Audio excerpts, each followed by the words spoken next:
Hello नमस्कार दोस्तों, एक बार फिर से स्वागत है हमारे इस यूट्यूब चैनल पर। और आज हम बात करेंगे हमारे जो एक अध्याय चल रहा था जिसके अंदर हम बातें कर रहे थे इंग्लिश पेडागोजी के अंदर। तो आज हम जो पेपर करने वाले हैं वो 2014 का।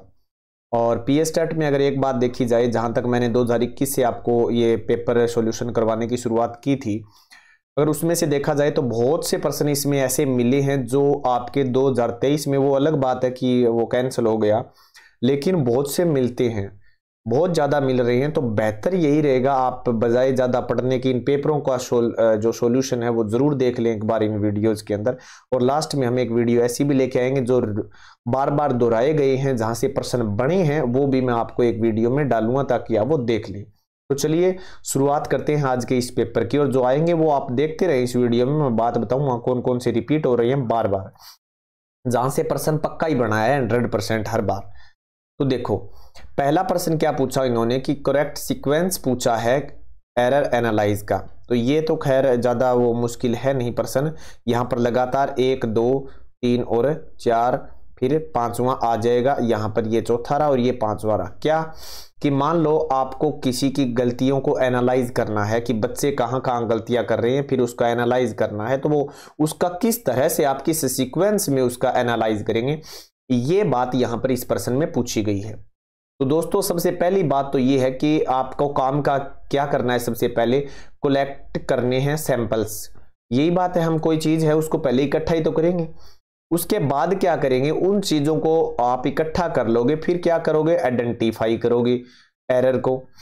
ठीक है, आइडेंटिफाई करने के बाद क्या करोगे कि कहां कहां गलतियां ही, फिर आप उसको दोबारा डिस्क्राइब करोगे। डिस्क्राइब का मतलब आप समझ चुके होंगे कि उनका वर्णन करोगे अच्छे से कि कहां बच्चों में आपके अंदर गलतियां आई।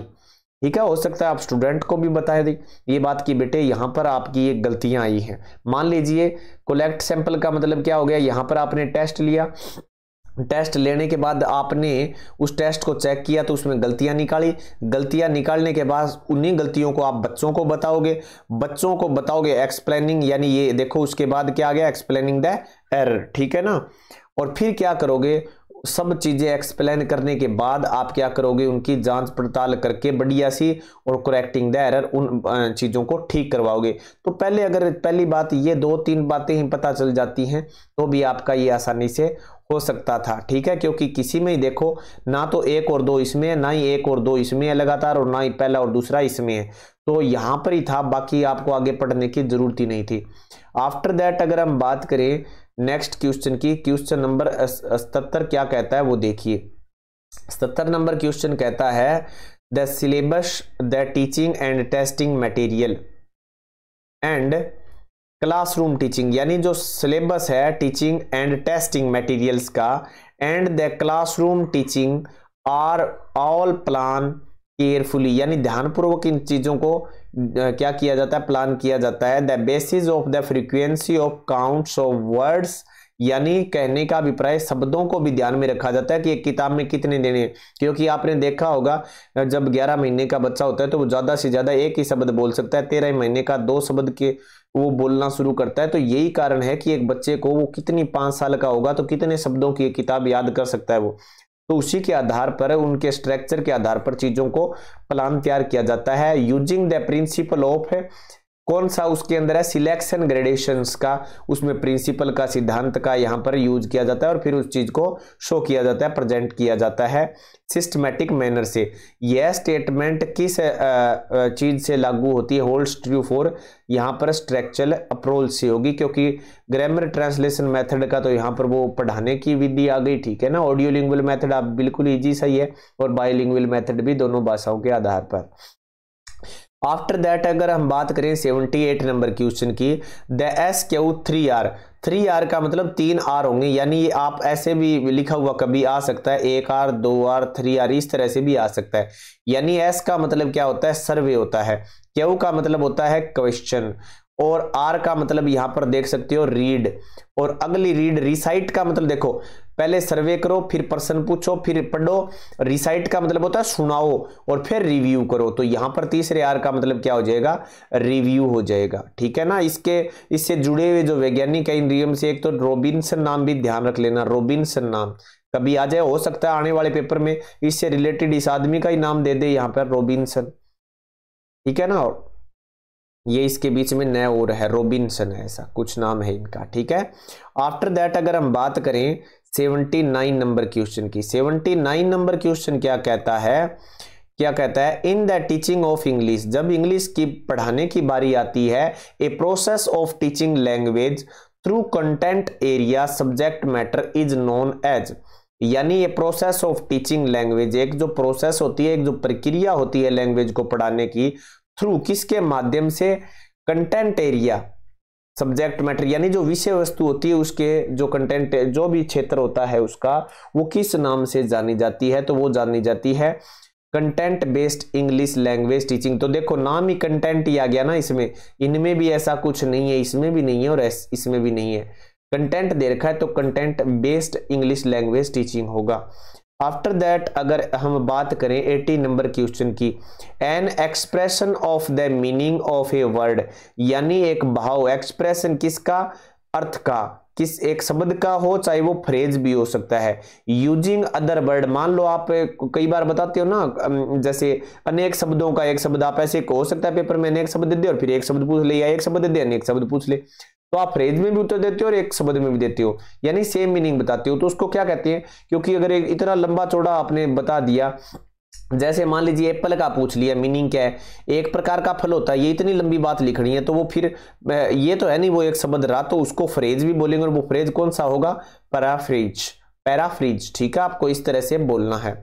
एनाग्राम होता है, जैसे आपको उल्टे सुल्टे ऐसे शब्द दे दिए इस तरह से, और उनका एक शब्द बनाना है सही तरह से, इनको सेट करके, जैसे मान लो एप्पल का है, मैंने ए कहीं दे दिया, यहाँ ए दे दिया, ए एल, यहाँ पी दे दिया, यहाँ पी दे दिया, यहाँ ई दे दिया, मैं कहूंगा इनका कोई एक वर्ड मीनिंग बना के बताओ, तो आप क्या बनाओगे, A double P L E, तो यही क्या होता है, एनाग्राम होता है, ठीक है ना। एलिट्रेशन क्या होता है, अलंकार आपने सुना होगा, बार बार किसी चीज की पुनरावृत्ति होती है, सिनोनिम आप जानते ही हो। 81 नंबर क्वेश्चन पढ़ते हैं और देखते हैं 81 नंबर क्वेश्चन क्या कहता है। Once there was a women named Bunny, ये लाइनें आप पढ़ लो, whose smile was so happy and funny। तो देखो यहां पर मैं अगर इसमें बताऊं तो साउंड ए, और यहां पर भी सेम साउंड है, बनी, फनी, forgot, और यहां पर नॉट, यहां पर भी सेम साउंड है, तो यहां बी कर लो, सी सिंपली कॉल्ड ऑल देम, तो यहां पर अगर इसकी राइम स्कीम भी पूछी जाए तो ये राइम स्कीम हो जाएगी, she simply called all them honey, तो यहां पर भी हनी, ये दोबारा आ गई वाई की साउंड, तो यहां ए आ गया, तो इसकी राइम स्कीम अगर जानना चाहो तो ए बी बी ए, यानी जो सेम साउंड होती है वहां से शुरू करते हैं इनको, तो ए से शुरू कर लो, फिर ये साउंड सेम हो गई तो यहाँ बी आ जाएगा, यहाँ फिर वाई वाली साउंड आ गई तो ये लिख दो दोबारा से, जो इनमें से मैच करे, तो यहां पर इसका आंसर क्या हो जाएगा, बी आंसर हो जाएगा, ये इनकी लाइनें हैं। आफ्टर दैट अगर हम बात करें 82 नंबर क्वेश्चन की, प्रश्न क्या था, which is false about cloze test, यानी इनके बारे में जो गलत जानकारी है वो क्या है क्लोज टेस्ट के बारे में। तो क्लोज जो टेस्ट होते हैं are tests consisting of a portions of text with certain words omitted, यानी कुछ एक निश्चित वर्ड होते हैं वो काट दिए जाते हैं क्लोज टेस्ट के अंदर, ठीक है, तो क्या ओमिटेड मतलब हटा दिए जाते हैं। अगर दूसरी बात देखें तो यहां लिखता है in a cloze test the participants is asked, यानी जो इसके अंदर हिस्सा लेता है उसे कंप्लीट पैराग्राफ दिया जाता है, तो ये बात जानकारी इसकी गलत है, ऐसा कुछ नहीं होता है। उसके बाद अगर पढ़ना चाहो तो बहुत अच्छी बात है, यहां से भी पढ़ सकते हो, cloze test require the ability to understand the context, तो बिल्कुल जब भी आप इस तरह की जानकारी दोगे तो उसमें क्या होता है, ability to understand the context, और वोकैबुलरी भी उनमें इस तरह की रिक्वायर होती है, रिक्वायरमेंट होती है, in order to identify the correct words और type of words that belong to the deleted passage of a text. उसके बाद है in a cloze test prefer क्या किया जाता है, एवरी 5th 7th और 8th वर्ड इज ओमिटेड, ठीक है ना, तो ये बात आप ध्यान रखें। यहां पर एक बात और देखो, इसमें ओमिटेड ही ओमिटेड है लगभग तीनों में देखा जाए तो चलो आगे बात करते हैं नेक्स्ट क्वेश्चन की 83 की। 83 नंबर क्वेश्चन क्या कहता है वो ध्यान से देखो, यहां पर ये रहा, when a student try to locate a specific piece of information in text she is using, यानी कहने का मतलब कोई एक बच्चा है जो ट्राई करता है एक स्पेसिफिक पीस ऑफ इंफॉर्मेशन, एक सूचना को इकट्ठा करने की, कोई खास सूचना लेके आनी है उनको, तो वो क्या कर रहा है फिर यहां पर। तो यहां पर ये अब सुन लो मेरी बात, ये यहां दोबारा ये सीटेट ये जो आपके पेपर हैं ये कई बार प्रश्न आ गया, यानी इसे आप ऐसे मान लो मोस्ट इंपोर्टेंट क्वेश्चन। पहली बात ये मैंने करवाए हैं, मैं आपको बता रहा हूं मोस्ट इंपोर्टेंट क्वेश्चन निशान लगा लो, क्योंकि ये स्कैनिंग वाला बार बार आ रहा है। वहां पर इस बार जो एक पेपर में ये पहले ऑप्शन नाम में क्या दे दिया, ये दे दिया स्कैनिंग क्या है, और ये आंसर में दे दिया, यानी जहां ये प्रश्न पूछा है वो आंसर में दे दिया और ये ऊपर दे दिया, तो ये स्कैनिंग प्रोसेस ऑफ रीडिंग कहलाता है। अब ये भी बहुत बार आया है, इसको भी लगा लो, बहुत बार आ गया मोस्ट इंपोर्टेंट, मैं फिर लिख रहा हूं यहां, तो ये आप अलग से माइंड में रखना। Crash, plop, clunk are example of onomatopoeia. देखो ओनोमेटोपिया है क्या, जैसे मान लो मैं किसी की चीज की आवाज लिख दूं, ऐसे ही मान लो जैसे भी भी की आवाज लिख दूं, तो वो ओनोमेटोपिया हो गया, क्योंकि इससे मैसेज क्या जाता है मैं मधुमक्खी की बात कर रहा हूं। तो ये अगर इस तरह की ध्वनि से किसी चीज की तरफ संकेत जाता है तो उसको ओनोमेटोपिया का हम मान सकते हैं उदाहरण। मॉर्फीम आपको बता ही दिया था। उसके बाद देखो the ability of a person, यानी एक एबिलिटी किसी इंसान की to actively produce their own speech and own writing is called, तो वो क्या कहलाएगी, यानी क्या कहता है the ability to person to actively produce their own speech, यानी कोई आदमी है जो खुद आप में बोलने की भी अच्छी क्षमता है, आप में लिखने की भी अच्छी क्षमता है, तो वो क्या मानी जाएगी, तो वो क्या है, क्योंकि आप ज्यादा एक्टिव रहते हैं, एक्टिव लैंग्वेज नॉलेज हो गया उसका, क्योंकि आप किसी चीज को बार बार दोहराओगे उसमें आप निपुणता हासिल करोगे, तो कहने का मतलब आप उस चीज में लगे हुए हैं।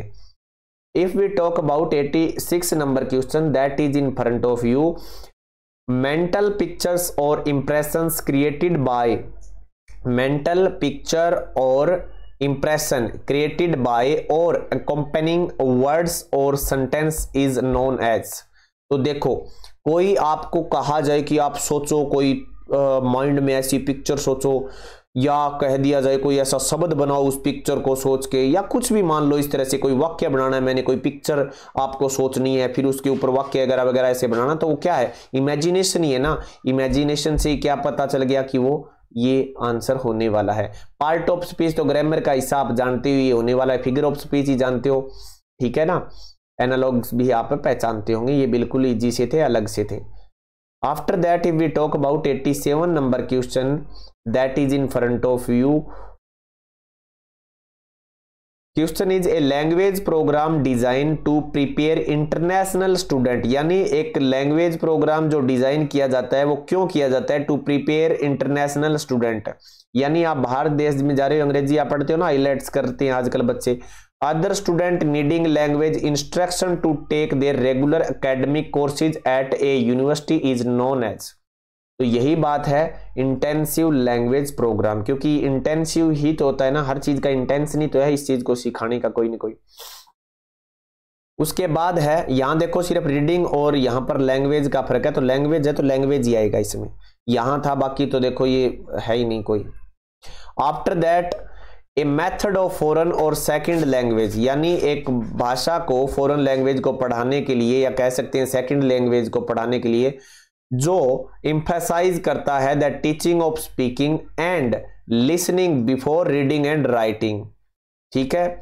उसके बाद यूजेस डायलॉग एंड ड्रिल्स, फिर डायलॉग होते हैं और ड्रिल होती हैं। फिर क्या होता है थर्ड नंबर पर डिस्कोरेजेस यूज ऑफ मदर टंग, की मदर टंग का यूज बहुत कम करना है आपको क्लासरूम में। Often makes use of contrastive analyse is known as, तो ऑडियो लिंगुअल मेथड ये होगा, बिल्कुल इजी सही था। अगर हम बात करें 89 नंबर क्वेश्चन की, क्या कहता है एक शब्द या एक phrase which has been taken, जो लिया गया है from one language and used in another language is known as, तो देखो उधार लेना ही तो कहते हैं ना, दूसरी शब्द कोई जैसे योगा शब्द है हिंदी का है और इंग्लिश में आजकल यूज कर रहे हैं, आप ऐसे ही मान लो इंग्लिश में योगा का योगा यूज होता है, जैसे साड़ी शब्द है वो भी हिंदी में भी सेम होता है और इंग्लिश में भी सेम, और योगा तो अभी आपने देखा होगा ये 21 तारीख को मनाया जाने लगा, फिर उसके बाद तो ये होता है बोरोविंग, यानी उधार लेके बना लिया, ऐसे ही मान लो। ए वर्ड और expression that has lost its originality, या effectiveness because it has been used too often is known as, यानी एक शब्द है या मान लीजिए एक कोई एक्सप्रेशन है वो अपनी ओरिजिनलिटी जो है वो खो गया है या उनकी जो इफेक्टिवनेस है वो खो गई है। तो क्यों है ऐसा? क्योंकि ये क्या नाम है, क्लिशे के कारण है। मेटाफर तो अलंकार होता है, ठीक है ना। और अगर हम बात करें ये कोई जैसे यूरोपियन देश के जो इधर लोग हैं उनके लिए एक शब्द यूज होता है, तो यहां पर ये दोनों तीनों ही नहीं होने वाले हैं। यहां पर क्लिशे या क्लिश भी कह सकते हो आप इसको, क्लिश, तो ये होगा इसका अर्थ, ठीक है। आशा करता हूं ये आपको अच्छी तरह से समझ में आ गई होगी। और मैंने 2 प्रश्नों पर निशान लगाए थे जो कि अभी आए हुए हैं। अभी 2 पेपर 3 पेपर और करेंगे, इसके बाद 2011 तक हम करने वाले हैं, ताकि देखेंगे और उनमें से क्या आता है और पहले जो आए वो भी बताएं। धन्यवाद, आपने ये वॉच किया। आप एक बार चैनल को जरूर सब्सक्राइब कर लें। आप मुझे बताएं कि किस तरह की चीजें आपको और चाहिए, हम आपको प्रोवाइड करेंगे। धन्यवाद, थैंक यू, आपने हमें समय दिया, थैंक यू।